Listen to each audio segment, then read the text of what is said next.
আজকে মাননীয় মন্ত্রী গাজীপুরে এসেছেন। গার্মেন্টস ইন্ডাস্ট্রি বহু অধ্যুষিত এই গাজীপুর নগরীতে লাখো শ্রমিকের বসবাস।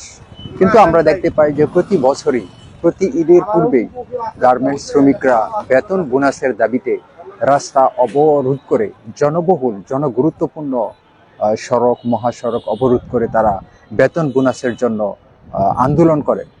আমরা এবছরও কি তার পুনরাবৃত্তি দেখতে পারবো?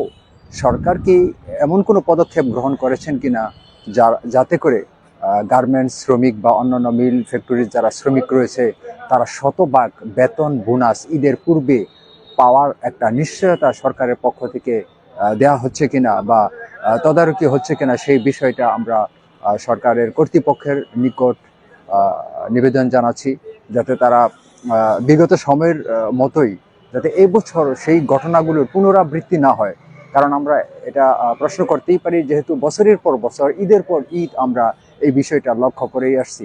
এবছর গার্মেন্টস শ্রমিক বা কলকারখানার শ্রমিকরা যাতে শতভাগ বেতন বোনাস পাওয়ার নিশ্চয়তা পায়, সেজন্য প্রয়োজনীয় পদক্ষেপ গ্রহণ করার জন্য জনসাধারণের পক্ষ থেকে বা শ্রমিকদের পক্ষ থেকে আবেদন জানানো হয়েছে।